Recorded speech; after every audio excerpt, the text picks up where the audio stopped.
Encouraging Kenyans to take the jab, warning against negative propaganda being spread about the COVID-19 vaccine. Kuna mambo madogo madogo hapo, propaganda hapo katikati. Wananchi wanaambiwa pengine chanjo iko na hii, pengine iko ile.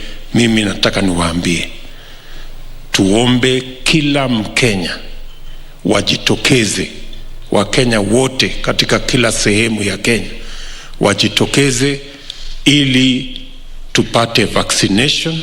And as Kenyans continue to take a beating from the economic downturn occasioned by the COVID-19 pandemic, the DP emphasized that the only safe way to reopen the economy is if the country manages to attain a herd immunity. Vaccination ndio njia itakayotusaidia tuweze kupunguza wale watu tunawapoteza, na pia itatusaidia kuhakikisha kwamba uchumi wetu inafunguliwa na tunarudi katika makazi zetu, ndio tuweze kupeleka taifa letu mbele. The meeting with the religious leaders is part of a series of meetings the DP has had with regional delegations as it crafts its 2022 political strategy. Equity Bank Managing Director Gerald Waroe says the bank has never had any banking relationship with deported Turkish national Harun Ayedin. Waroe on Wednesday told the National Assembly's Departmental Committee on Finance and National Planning that the bank has never advanced any credit facility to Ayedin. Now, the inquiry follows claims that Deputy President William Ruto he helped the investors secure 15 billion shillings loan from Equity Bank for the construction of a pharmaceutical company in Uganda. Equity Bank has sought to clear its name over claims that it extended credit to Turkish businessman Harun Ayedin. While appearing before the National Assembly Committee on Finance and Planning on Wednesday, Equity Bank Managing Director Gerald Waroe said he is unaware of any transaction between the bank and the deported Turkish national. Their relationship between Equity Bank, Kenya Limited, and the Day Group. Is there any facility that has been advanced to this particular group? Is it to the effect of 15 billion that we were told about on that particular phone call? Is it true that these accounts of this particular company were frozen by the Financial Intelligence Authority of Uganda? Of course, on suspicion of money laundering. So I just wanted to make that question to you and not lend such an amount of money to Ugandan subsidiary. I think that's what I wanted to mention. And again, the name, the Turkish person, he has never had an account in Kenya, in our Equity Bank Kenya. Mr. Ayedin was a stranger to us, like as he was to everyone else. So we had nothing to say about him because we do not know him. The inquiry by Parliament follows claim by Deputy President William Ruto on August 4th that he had helped Ayedin secure a 15 billion shilling loan from Equity Bank. Yule mwegezaji wa pale wa hiyo kiwanda alikuja kwa ofisi hii mahali wewe umeketi. Karibu miaka 2 iliyopita. Akaniuliza, tafadhali natafuta vile naweza kupatana na Equity Bank. Kwa sababu nataka wanisaidie kufanya ile coordination ya vile nitapata pesa ya kuegeza. Mimi nikachukua simu, nikapigia simu Equity Bank, nikawaambia kuna mmoja wetu wa kutoka East Africa aliye hapa. Mko na branch Uganda. Msaidieni huyu mtu kama anaweza kufanya hiyo biashara anatafuta. Unanielewa? So wakati sasa huyo mtu alifaulu, akapata pesa shilingi bilioni 15 za Kenya, 150 million US dollars. Akaenda akajenga hiyo kiwanda. Questions of whether the bank makes loans on the basis of phone calls, the answer is no. There is a deliberate process that is followed in line with the central bank's prudential guidelines and in line with internal policies and procedures. Equity Managing Director Gerald Waroy told members of Parliament that the bank had no customer by the name Harun Aiden and that at no point was he ever advanced the credit facility by the bank. And I want to say, yes, there is our customer in Uganda. That one I don't want to deny. I also want to mention that in terms of lending, we have not lent the 15 billion shillings to any of those two customers in Uganda. Equity Bank officials denied knowledge of money laundering links to a Ugandan pharmaceutical company linked to Aiden. Comes to Uganda, Madam Chair, Uganda cannot be able to give a loan of such an amount. And in that case, if they want to, they are sigo obriga, that is called, the amount they can lend to any individual customer is capped, and is capped to a limit of about 2.2 billion, 2.3 billion. That is the much they can lend because of the capital requirements. There you have it. We'll be keeping tabs on that. Remember, this particular person in question was deported out of the country a few weeks ago. Now, the Directorate of Criminal Investigation has cleared the Wiper Party leader Kalonzo Musyoka over claims he grabbed NYS land in Yatta. The Wiper Party leader received the findings of the DCI 7 months after he called for an investigation into the claims made by Deputy President William Ruto. And as Kevin Washira reports, Kalonzo has hit back at the Deputy President, questioning his source of wealth. 7 months ago, Deputy President William Ruto claimed the Wiper Party leader Kalonzo Musyoka had grabbed 200 acres in Yatta from National Youth Service. Kalonzo Musyoka then moved to the Directorate of Criminal Investigations to probe the claims. On Wednesday, the DCI reportedly exonerated Kalonzo Musyoka over the land grabbing claims. That the property subject matter of his investigations is privately owned by Pastev Holdings Limited, which is a company associated with Dr. Stephen Kalonzo Musyoka after the property was purchased by Betraco Limited. According to DCI report, the land in question is owned by a company associated with Kalonzo Musyoka. The former vice president hit back at the Deputy President William Ruto, questioning his source of wealth. An entire river in Taita Taveta County was diverted to the detriment of local residents to serve interests of a land grabber. Today, thousands of our people in Taita Taveta County remain landless because of grabbing visited on them by Deputy President. He bought grabbed land with full knowledge because where his interests matter, his conscience takes a break. As he preaches a false hustler narrative, today the Deputy President owns 5 high-end helicopters piloted by white captains with an exclusive grabbed hangar at Wilson Airport. The ADC land, that is Agricultural Development Corporation land, in Laikipia was grabbed by William Ruto and must revert back to the state.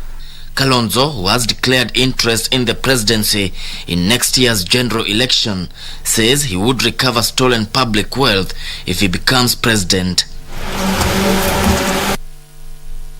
Well, as you said, we have to follow the paper trail. We'll be keeping tabs on that. Remember, matters of integrity have weighed heavily when we talk about who we pick for our leadership positions.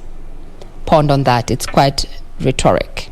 Now the government has adopted a multi-sectoral approach in fostering peace ahead of the next general elections.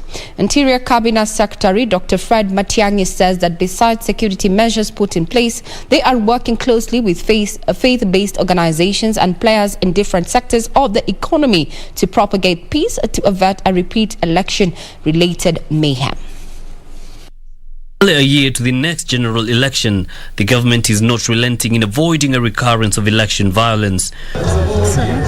Speaking during the 64th National Council of Churches of Kenya General Assembly, Interior Cabinet Secretary Dr. Fred Matiang'i says among those measures is the involvement of faith-based organizations in peace-building programs.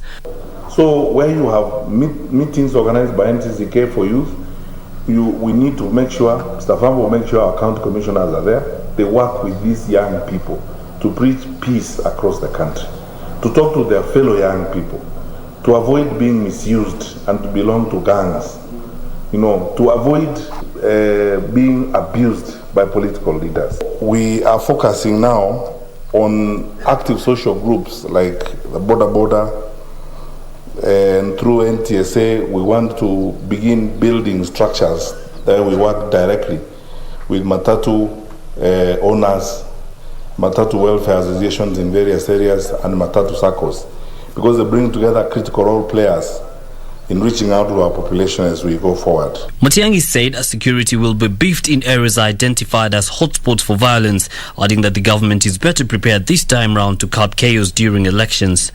I am satisfied that this time round we're even better prepared than we were in the past, because we also have learned. We would like to have an election where not a single bullet is shot, not a single mwananchi is hurt, no one is displaced, and everyone who is able to participate in the electoral process participates peacefully. He also cautioned the youth against being misused by politicians to engage in divisive politics and violence for monetary gain. Say no to violence, say no to division of the country, say no to ethnicity, say no to all these negative aspects that will destroy our society. No to bad leadership. Nyeri, Nyamira, Mandera and Bomet counties are leading in the number of 2020 KCP candidates who have so far joined Form 1. Education Cabinet Secretary Professor George Magoha says it is illegal for parents to keep the children at home when the government has ensured that basic education is affordable. Education Cabinet Secretary Professor George Magoha has revealed that the registration of 2021 KCSE candidates has been concluded and there is a significant increase of 10.28% from last year's number. This, according to the CS, is an indication that the 100% transition program is effective. 100% transition by the government of His Excellency Uhuru Muigai Kenyatta has been very transformative. And I want to urge the public to ignore all those people making noise without facts. We have just continued. We have just completed the registration of candidates for KCSE for 2021, which will be taken in March of 2022. And the footprint of 100% transition is already there, because we have a 10.28% increase between last year and this year. Nyeri, Nyamira, Mandera and Bomet are some of the counties that have achieved the 100% transition of last year's KCPE candidates to Form 1, with coastal region registering lower figures. However, Professor Magoha says the mop-up exercise is set to continue until all learners are taken to school, irrespective of their economic backgrounds. I would like to re-emphasize, without the mockery of the people that are saying it is far much better for our children to be in school than to be loitering in the slums. Government is providing money, and I want to say this for the purposes of disabusing the minds of the people. And we were in London with His Excellency the President and many other countries when we were raising money for poor children. And Kenya is the one that is providing the highest amount of capitation for education in the whole of Africa. So do not listen to the evil naysayers, because they actually don't know what they are talking about. This year spoke when he led a mop-up exercise for learners yet to join Form 1 in Nyalenda slum in Kisumu County. Well, there's been a lot of question what happens to the needy students and if the bursaries are still disbursed in an open and transparent manner in these particular counties. We'll be keeping tabs on what is happening in the education sector. Remember, this week and next week are likely to be the days that students come home for the midterm. So as parents and guardians, you need to just find out and get updated on what your children have been doing in school, especially those who are Form 1s, what have been their experiences, so that we help them attain that particular education that will shape their future going forward. Now on to matters security. The Independent Policing Oversight Authority has launched investigations into the death of a man during protests in Kahawa West on Wednesday morning. IPOA says it will seek to determine whether the death falls within the authority's mandate of holding police accountable for their actions. The man was shot during the protests over demolition of kiosks. Traffic along the Thika Superhighway was disrupted on Wednesday morning after traders in Kahawa West engaged police in running battles over the demolitions of structures in the area. A man allegedly died in the ensuing violence. No one came here to shoot anybody. Our main purpose was to disperse. Kama mtu amepigwa na stray bullet, that must have been a stray bullet. No one names anyone. The Independent Policing Oversight Authority says it has launched investigation into the incident. In a statement, IPOA said will move to ascertain whether the death falls within its mandate of holding police accountable for their actions. IPOA will also determine whether the deceased succumbed to injuries allegedly caused by police officers enforcing curfew orders. Demonstrations broke out after the Nairobi Metropolitan Services allegedly brought down traders' stalls in the wee hours of Wednesday. Irate residents lit bonfires and barricaded the eastern bypass during the melee.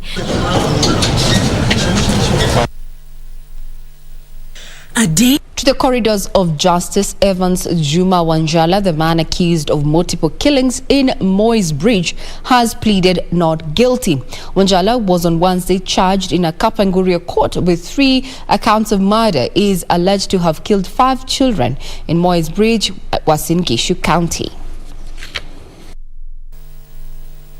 A day after he was declared fit to stand trial, Evans Juma Wanjala has been arraigned in court.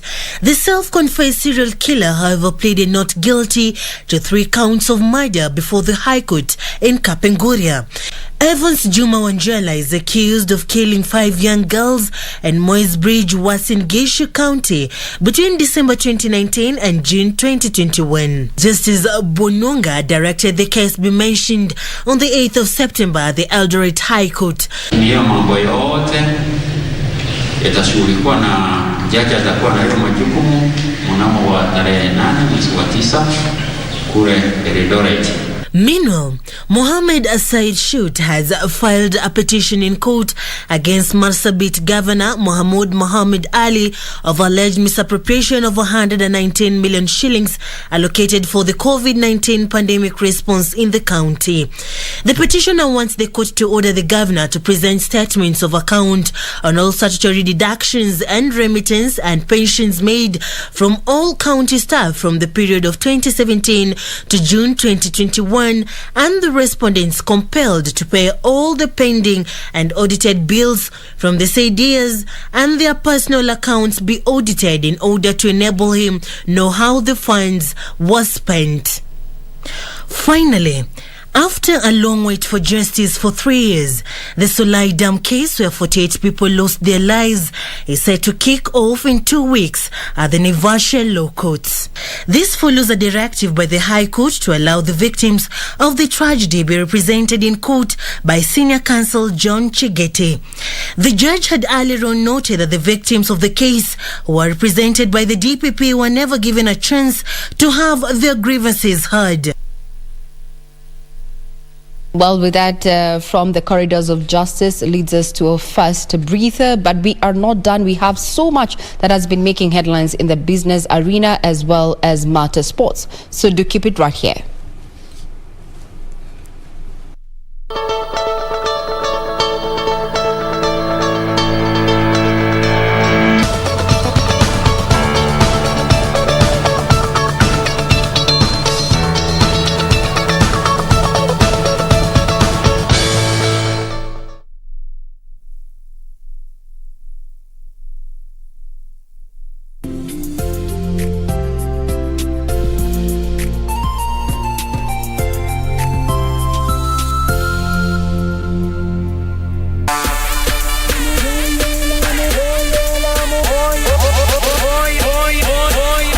the mighty will fall. Driver, the members of Contra Unit. How have these guys not even been suspended or banned from MLW yet? After what they did to Ace Romero, after what they did, oh my God! Oh my God! Get some help out here! He just set the man on fire against the former champion. Oh no!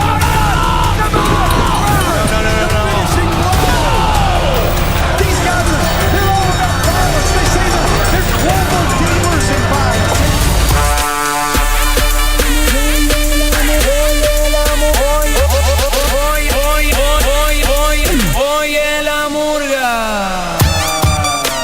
Muhammad is and always will be the last and final prophet of Allah. He was a mercy unto ya mtu aliyedhulumiwa haina baina yake na Allah hijabu. Allah anaitakabali moja kwa moja. Sasa kimombe Allah kana kwamba ametuma kombora, halikuachi ili kumaliza mara moja. Usifanye dhulma. Dhulma ni mbaya. A'udhu billahi minash shaitanir rajim. Bismillahir rahmanir rahim. Mwenyezi Mungu ametoa onyo dhidi ya kuwaua watoto wetu kwa sababu Allah Subhanahu wa Ta'ala ndiye mwenye kutoa riziki yao na pia kutoa riziki yetu. Allahumma salli alayhi. Ismin nabil da'alina ودعوا في الجنة يصلي بينا صلوا عليه.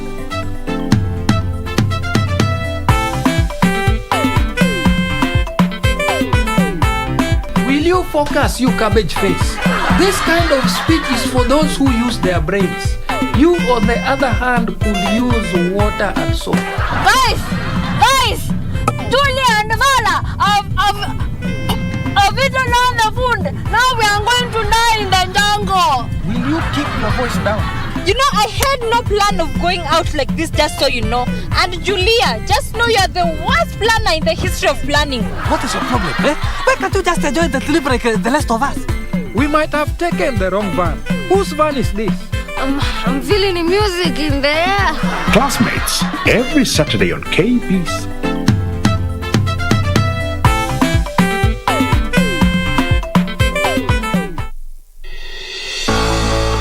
1 year ago, President Uhuru Kenyatta consolidated the operations of three key entities: the Kenya Ports Authority, the Kenya Pipeline Company, and the Kenya Railways Corporation. These three entities, they have a combined total asset of about 1.4 trillion Kenya shillings. 12 months down the line, has the sailing been smooth for KTLN? These things are not easy to melt together. These are institutions with histories. One, two, going back as more than 100 years. These are not institutions that will easily. So there is it is hard work. It's enjoyable work because you can see the end game. Getting there is not easy, but we will. This week on Inside Government, we track the performance of KTLN in trying to smoothen up the operations of these three entities. We talk to the chair of ICDC, John Gumi, on the progress of making Kenya a logistic and transport hub in the region.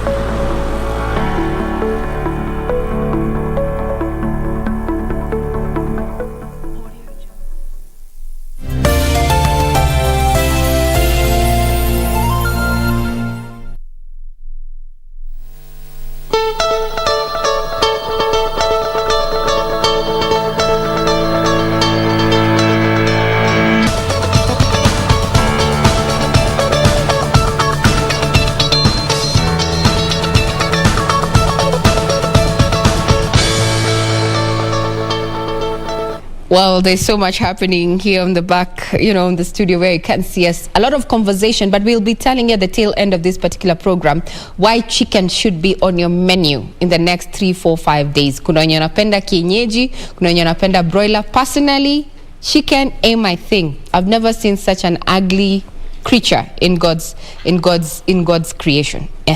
Then those who are already talking about me being a thief, having stolen some items of clothing, I want to set you straight. I did not steal. Nilipewa na zikaletwa. I was, yes. Now moving on swiftly into matters business, industrialization and trade cabinet secretary Betty Minor is challenging those in the tea industry to consider jointly setting up value addition facilities to help reduce operational costs and maximize earnings. The CS, who met East African Tea Traders Association officials on enhancing collaborations with her ministry, said most of such value addition facilities owned by individual factories lie idle most of the time, despite running costs and huge investments made in setting them up.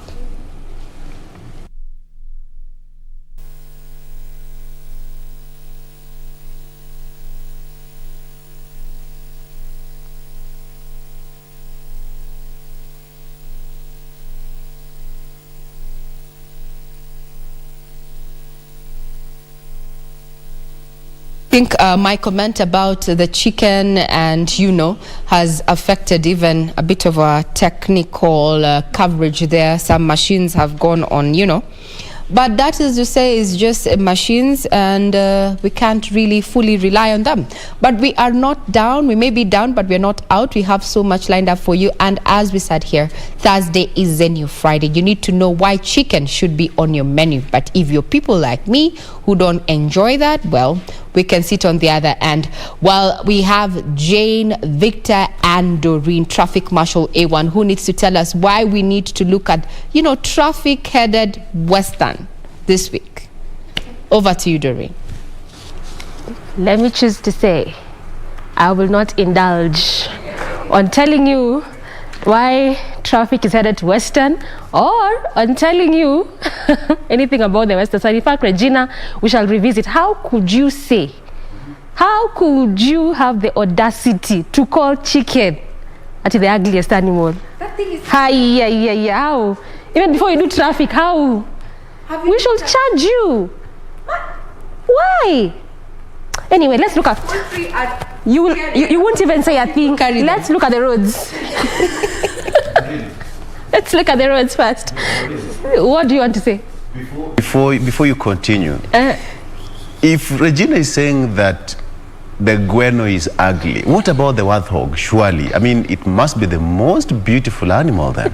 Why are we attacking animals? Listen, why?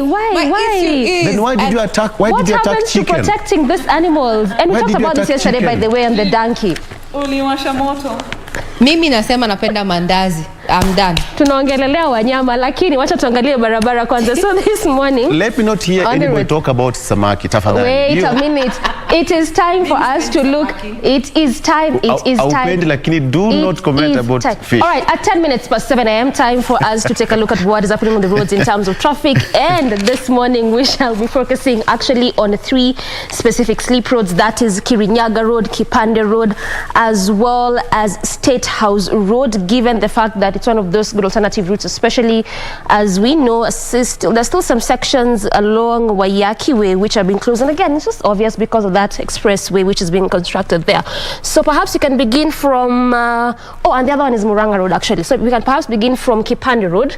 This is actually one of those sleep roads that comes all the way from areas around Westlands as you come all the way also from Waiyaki Way. Clearly also, it can serve as a very good alternative route if at all you're coming to the city center or even to areas as you head over to Kenyatta Avenue, and perhaps you do not want to make do the heavy traffic around the university roundabout. Where you get to branch off is just around the Aga Khan Academy there, coming through Kipani Road on that particular stretch as you enjoy into the Globe roundabout, branching off through Tomboya Street as you head off to the city center. However, there's a bit of a traffic just as you get to the roundabout there. That is the Globe roundabout. But again, this is one of those, actually the Globe roundabout is one of those major roundabouts here in Nairobi, and it's just simply because it branches off to major roads, sleep roads, as well as minor roads. Unlike most major roundabouts that we perhaps have seen or we will witness, because those other major roundabouts just branches off perhaps mostly to either sleep roads, either slip roads or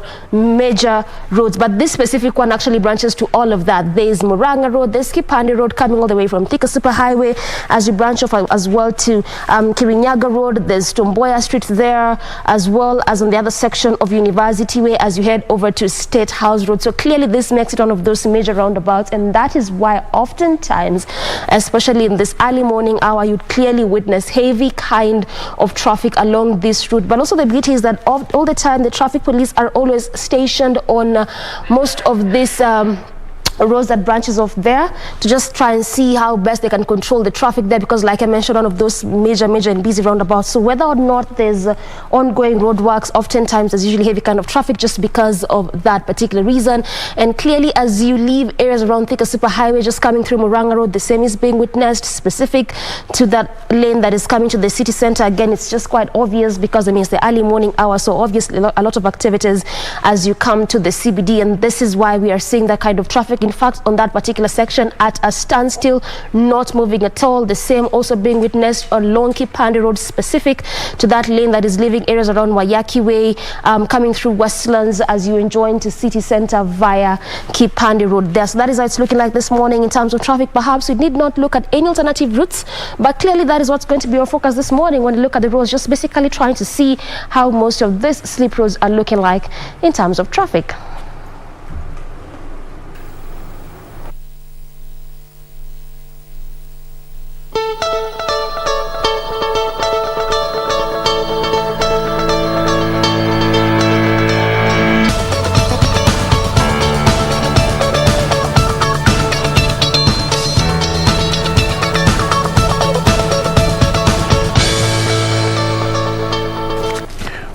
All right, now let's take a look at the headlines here and what's making on the front pages of our local dailies. With me, I have the Star newspaper. On the front page, Kenya Power loses 18 billion shillings yearly to theft. Kenya Power loses 18 billion shillings yearly to theft. Last year, company suffered 15.99 billion shilling system losses beyond what it is allowed to recover from consumers. And now there's an exclusive part here that staff collude with heavy power users, redirecting billions from sales. That is the story on the front page of the Star newspaper. You can take a look at that.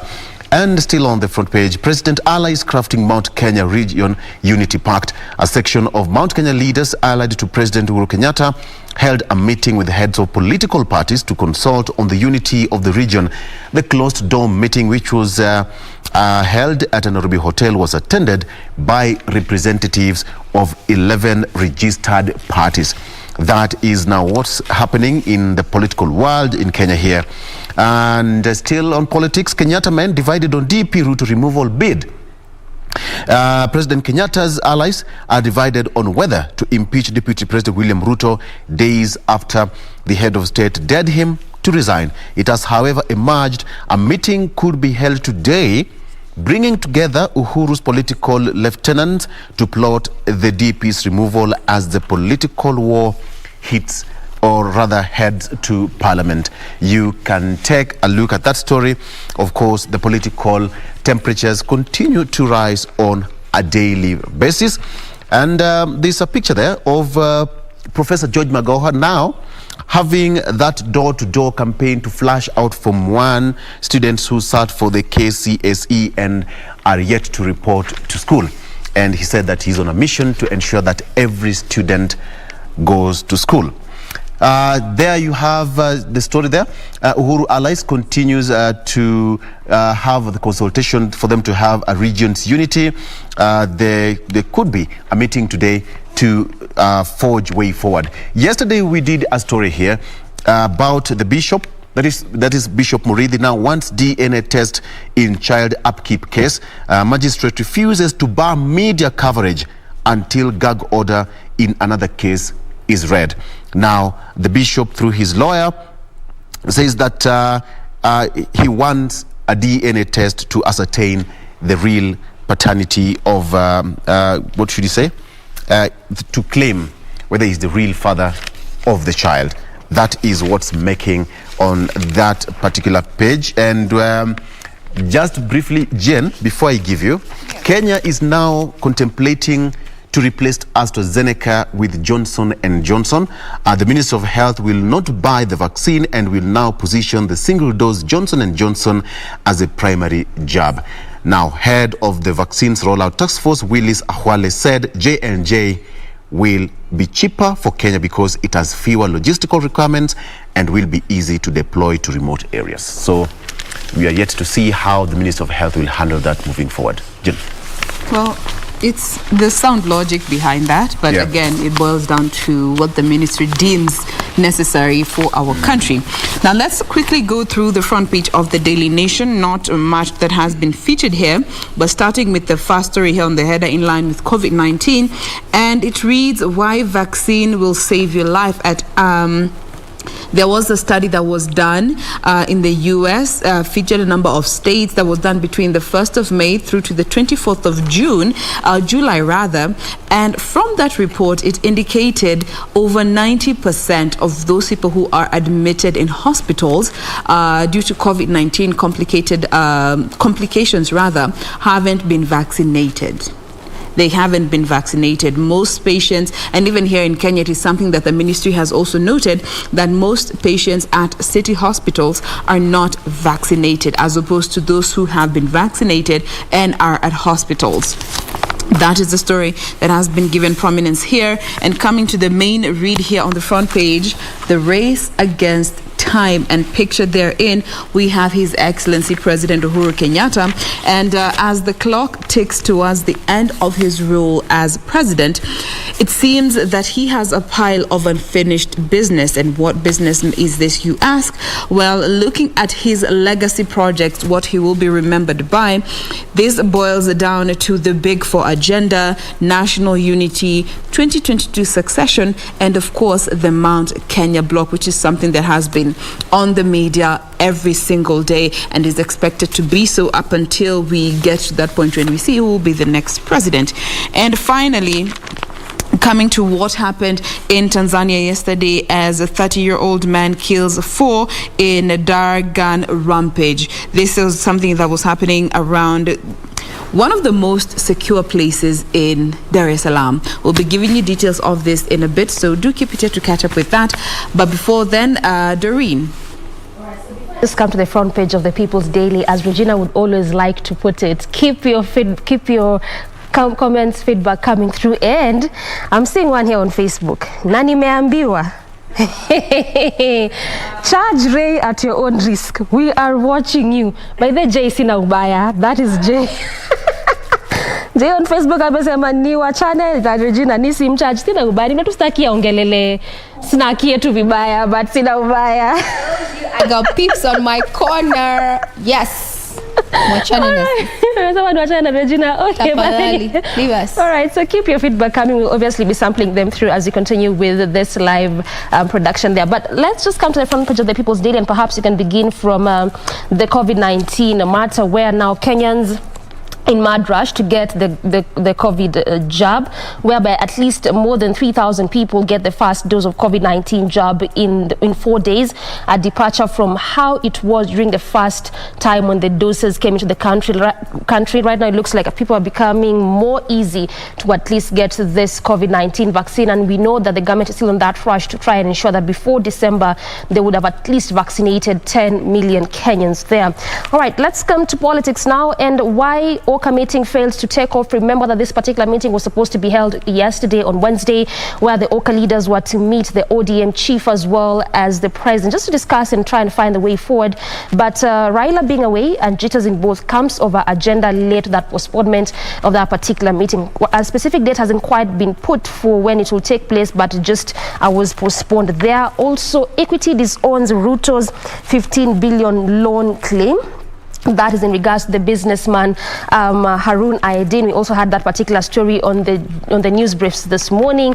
And coming to what we have been constantly at least been hearing of for the past, not even for the past, let me just say since the enforcement of the COVID protocols, and this is in regards to police brutality in various places across the country, where now police are on the spot again over shooting of 2 in Kahawa West. Of course, this was not perhaps in regards to the same, but just still doubles up with what has been happening in terms of police brutality. And this particular article just highlights what really resulted to this police shooting those 2 men in Kahawa. That was yesterday. And we also have this, when it comes to matters education, still trying to ensure that there's that 100% transition which the Education Cabinet Secretary George Magoha is trying to enforce, and he has been on that particular campaign since Monday. He was at the coastal region of the country, and right now the article that is actually is just trying to give us various counties which have achieved that 100% transitions, the ones that are still yet to even get closer to that, with the coastal region, the place in which he was on Monday, still recording the lowest of all the counties here in the country. And also when it comes to matter security, the Interior CS, that is Fred Matiang'i, is now saying that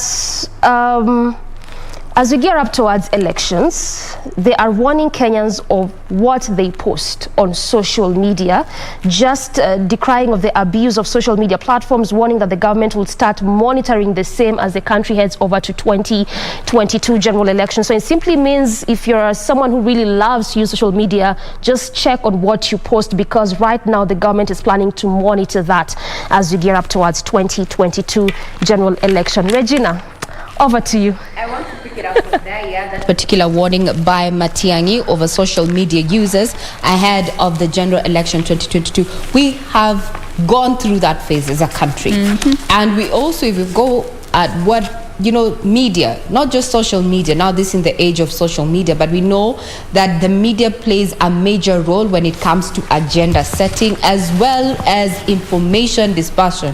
That's why we are in the broadcast sector. So if we look at history within the region and look at what happened in Rwanda and how the radio was used, to ensure that genocide actually happened. Then we come back to the 2007-2008 post-election violence. This, I think, is a warning that has come well ahead of time, and Kenyans need to know that whatever you say has an impact to the person who reads it or hears it. So there has to be due diligence. You have to be a responsible Kenyan. And also the media, I think this is also a challenge to us.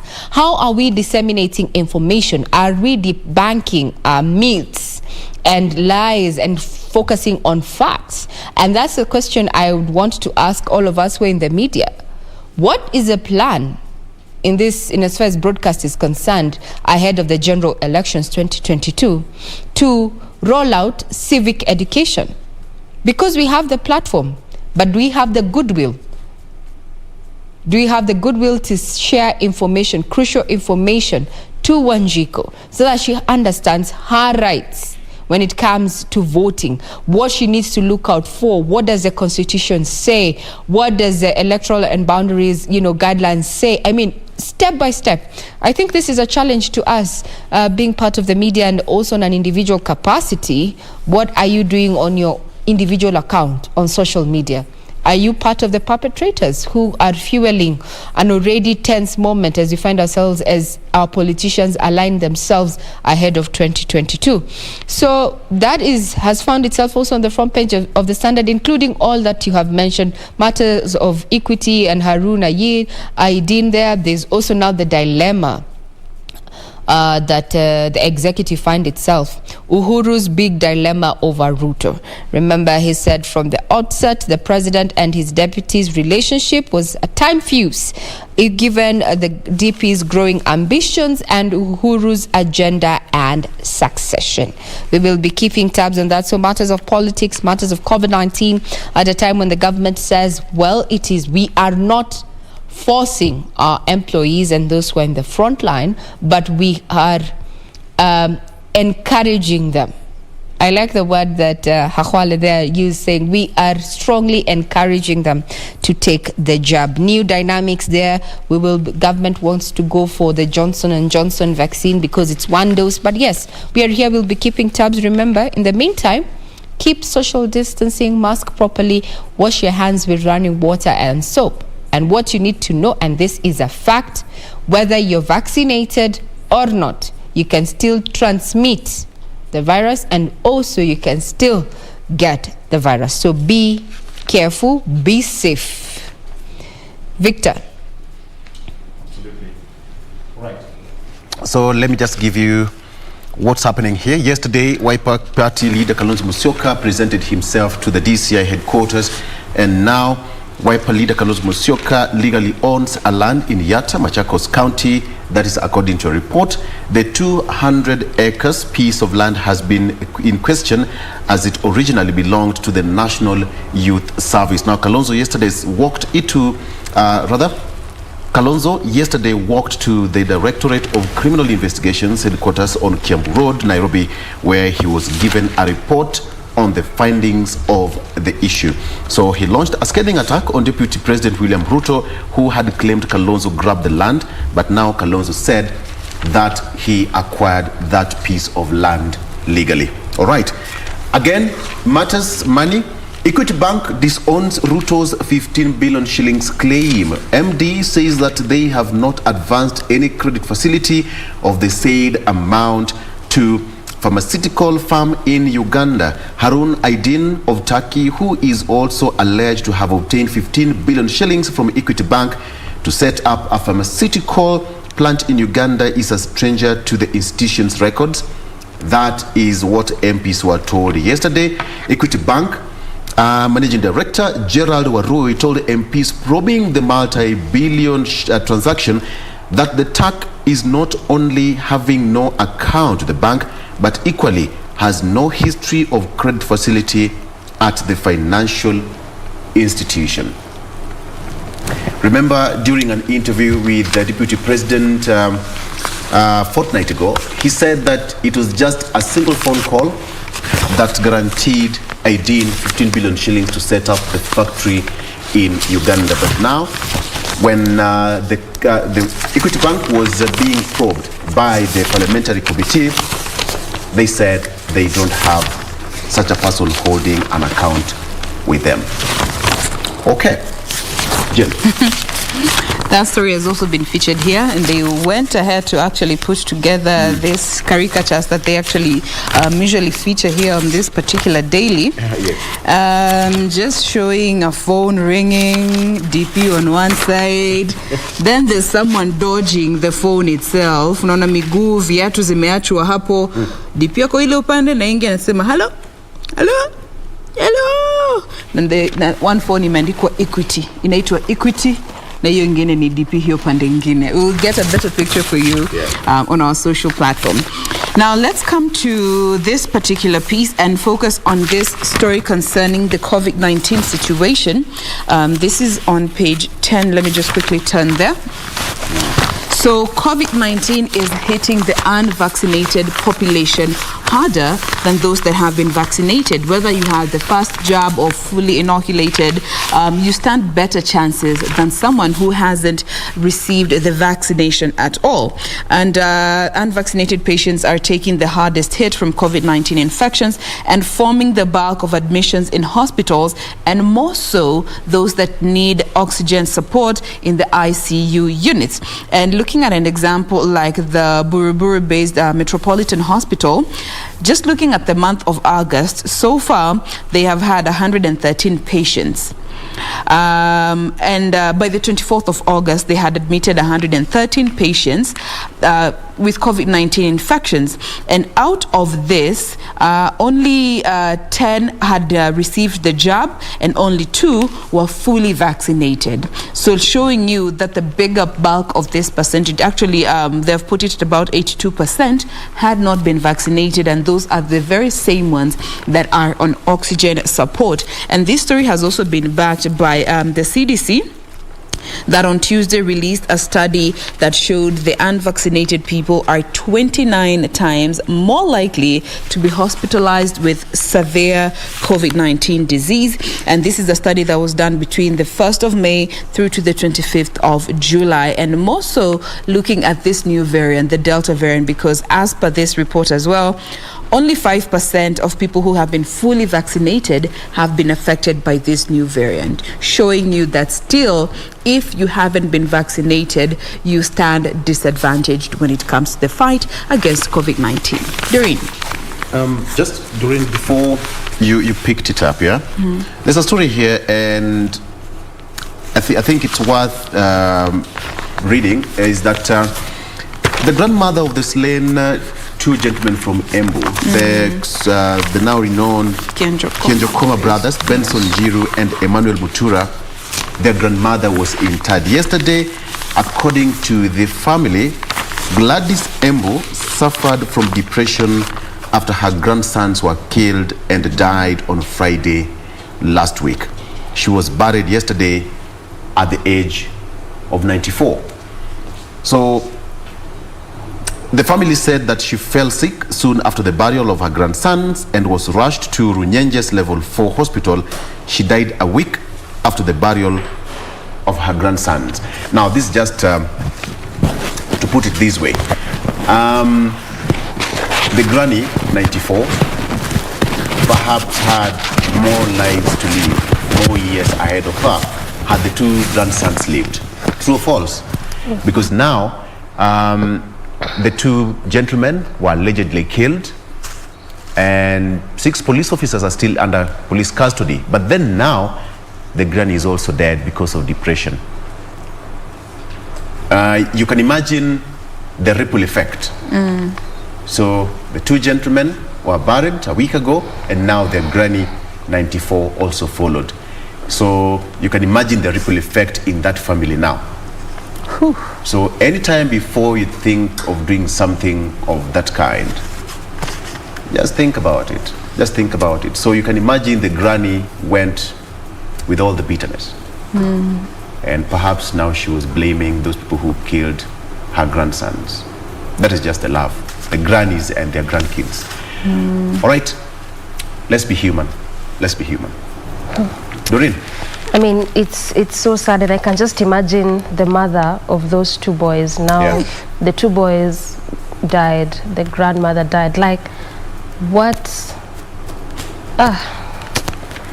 It's really hurting and so sad. So, still on the same breath, perhaps, if I can say, maybe we can just perhaps look at this particular story which also happened yesterday. That was in Kahawa, where police are now on the spot again over shooting of 2 in Kahawa. And perhaps just run you quickly through that particular article. These 2 people were yesterday shot in Kahawa West in Nairobi during a protest over dawn demolitions, and these were properties worth millions of shillings were also destroyed during that particular protest that has once again put police on the spotlight over the manner in which they handle protests. The killings took place barely a week, and this barely a week after officers enforcing curfew orders also shot another man dead in Kayole. If you can remember that incident that also happened in Kayole just last week. The witnesses said one of the deceased was a tuk-tuk rider, only identified as Alex. He was shot on the head by police at the roundabout along the northern bypass. The other victim is said to be a boda rider who was also shot on the head. The police shot Alex at close range, and he bled to death. Just going by what is actually happening in the country when it comes to matters of police brutality, and the whole article just highlights perhaps the manner in which police needs to handle issues or protests. Well, we'll be coming back to just allow us to vent and also give you an opportunity to give us your feedback in regard to what is happening when it comes to our security enforcement officers there and what they're doing wrong at a time that the public is experiencing a lot of antipathy when it comes to these security forces. Do not go away. We'll be right back.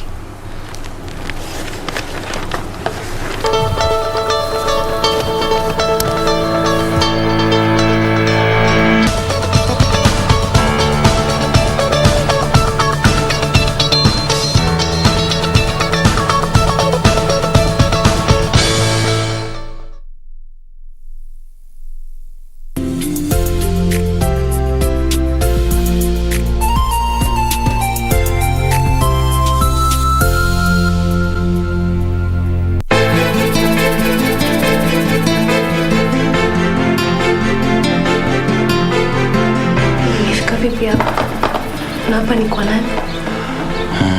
Hapa ni kwangu. Tumejuana jana tu. Sasa inakuwaje leo una nguo ambazo zinatosha mimi? Si ndio nyinyi mlionishauri mimi nioe? Si ndio nyinyi mlioniambia kwa nyumba baba anataka mama mwingine? Sio nyinyi. Tulikuwa tufanye nini baba? Tulikuwa tufanyeje? Baba hasikizi mtu yoyote, hataki kushauriwa na jambo lolote. Nikuulize, bado yuko wapi? Kaburi la mamangu liko wapi? Nataka kupongeza tu kwa kazi yako nzuri. Yaani sijui huyu Maya ulimwambia maneno gani, wala sitaki kujua.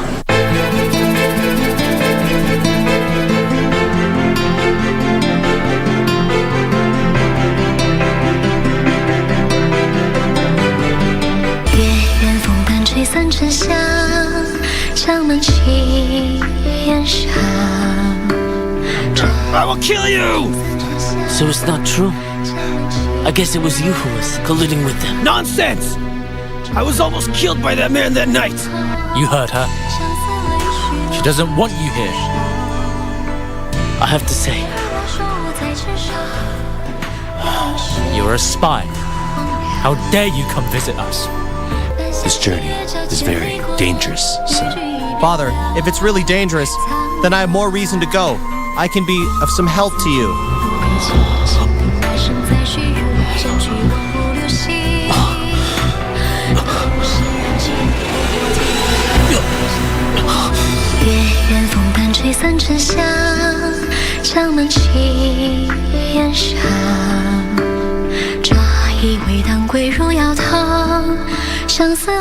Quiero amarte de una forma diferente, de otro modo. And when I give my word, I stand by it. So if the deposit is made today, first thing tomorrow I will go to the precinct and I'll declare that it was I who killed Horacio Espinoza and not your brother. Please try to stop my brother from pleading guilty on the day of his trial. Tell him it's for Amaya's sake. Because if the land she'll cede to Cesar, then he shouldn't worry because I will see to it that this does not happen. Tell him not to do anything crazy. We have agreed it will be early tomorrow. I have to talk to my family and inform them about it. I officially plead guilty to the murder of Mr. Horacio Espinoza. Quiero amarte de una forma diferente, de otro modo, nunca igual al de otra gente.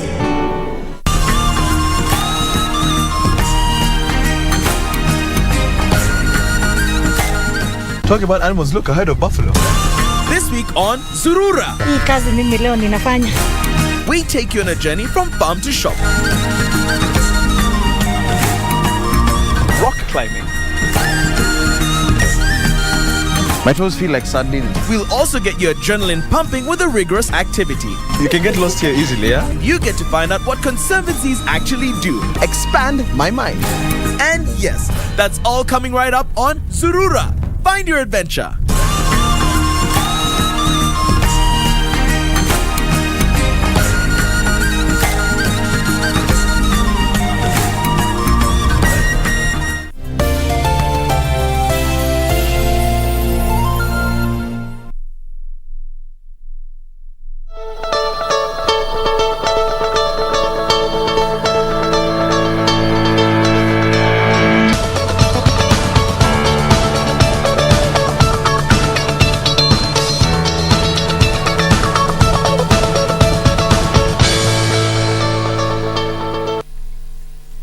Good morning. Thank you for keeping us company. We're still keeping you updated on what has been making headlines in the last 24 hours and giving you just a sneak peek of the details that we have.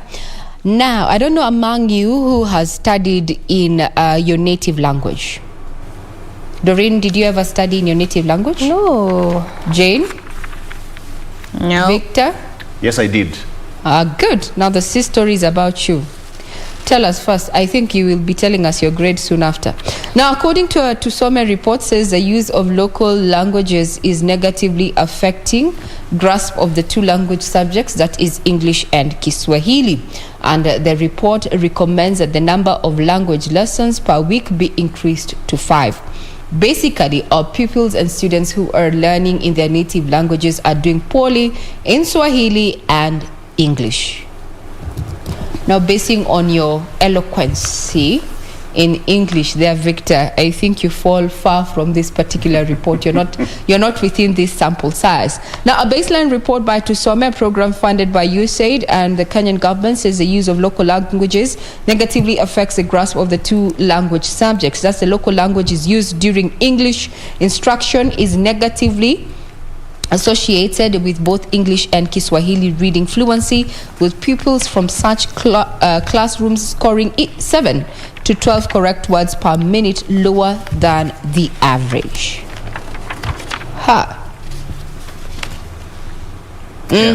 don't know what you think. But for me, for us, we had this book called Apirima.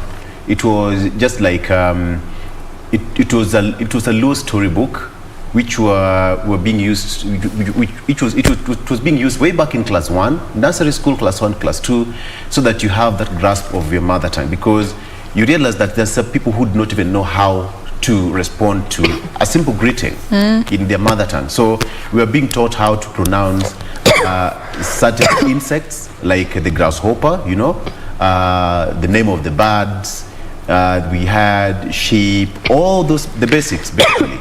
So we were being taught how to read in Luo. Not that we were being taught in Luo generally. No, it was just a subject, and it was called Apirima Marsomu. Apirima. It was just to induct you the moment you get to class 1, class 2, or nursery school, you are being taught. Because imagine at this particular point, as you speak, there's some kids who do not know when you greet them in their mother tongue. Atakuliza, what is that? We can actually do a survey with all of us here. Yeah. Greet us in your native language. Me? It depends with what time. Like for example, this. It's in the morning. Good morning. Oyaore. Atiwa? Oyaore. Oyaore. Yes. That is good morning. And then you reply, Oyaore ahinya. Oyaore adi? Ahinya. Yes. Oyaore ahinya. Good morning. That is good morning. My tongue is very heavy. I come from the other side. Or you can simply put it idhinade, unendeleaje. Oh, idhinade. That one I can manage. It has a and then you respond somewhere. Adhinade. Adhimaber. Right. There are some kids who do not know that. 0. We will find out the kids right now. Tunaendelea na hii survey. Jane, give us a statement. Yeah, good morning in your language. Ohoro wa roshine. Na najibu aje? Kwega muno. Kwega fio. Kwega muno. Kwega fio. Kwero atia. Kwero atia. Yeah. Kwero atia. Hiyo sasa. Wacha tukuje hapa mali tunaenda. Doreen, usitusalimie tu. Tafadhali elaborate. Hiyo swali ulikuwa unani target, but lo and behold. Ati what? Shock on you. Wacha niku surprise. Surprise. We are waiting. Aya. Kariena Amalai. Next. Bushere. Sidio jibu na question answer. Bushere mno, hiyo ni ya asubuhi. Kariena Amalai, hiyo ni ya anytime. Yes. You have been studying hard. Doreen, I can see you have been taking classes. Congratulations. The last time we did this survey, you were busy smiling at us. Sasa ati kuna watu wanafikiria sijui kuongea Kimeru. Aya, hit me up. What surprise? Sema good morning. Muga muno, urere atia. Undere bwega tukubwaka was fantastic. Imbiengebo kwenda kumenya. Imbiengebo kwenda kumenya. What else do you want to know? Mimi nakwambia Regina ni ile akikasirika na kuongelesha Kimeru. The accent is always very strong. Yes. You see this English that you people you are hearing right now? Why inapotea? I agree. I have no problem. Aanze kuongea na ile kambesi. Sasa nitaenda kuira Martina tigionchokoda. Martina uchokozi. Hiyo nimeelewa. Yes. But director, imbiengebo kwenda kumenya. You're not asking me hard stuff. But you know, I know my language. I actually read it and I write it.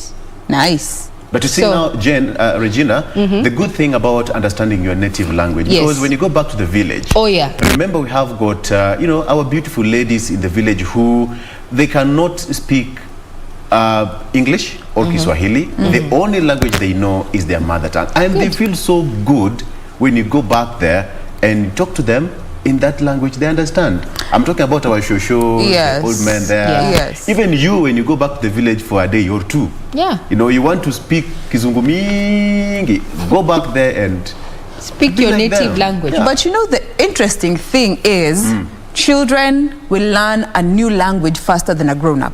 Sure. Facts and studies have proven that. Actually, if you were to true. take a child to learn a foreign language and you also to learn it at the same time, trust me, the child will master it faster than a grown-up. Yeah, that's given. And that's what I'm saying, as Kenyans, as we walk towards the general elections, today, we come from different communities here. This is a teamwork. We do not remember where we come from unless we hear Bushere and Bushere. You know, our unique aspects of where we come from are so unique and should make us proud, not make us enemies. It should make us proud that we are living within one setup and working to the same goal because everybody wants to prosper. I think we need to be reminded that we are unique, but we live in a symbiotic system that should continue and should not change every 5 years. Our diversity should be our source of unity. Indeed, indeed. So even having avenues where these children can learn that language, even in a school setup, I mean, just the way you're putting it, Wambui, it's actually difficult to learn it as a grown-up. Hey, mimi saizi unaona vile nangangana. Difficult. But you see, when you have it, at least when you're sort of like a toddler or you're trying to grow up, it becomes so easy and also just makes you appreciate where you're coming from. And also, one of you our know, viewers here, Patrick Kamau says, you sound nice speaking Kimeru. Well, when I'm happy, my Kimeru. Let me tell you, kuna kuanga na kautamu fulani ukiongelesha mtoto wako mother tongue senye anajua vita inakuja. Yes. Kuna tu kale ka threat enye English ama Kiswahili cannot express. I know. But mother tongue is doing it. Mwana huyo.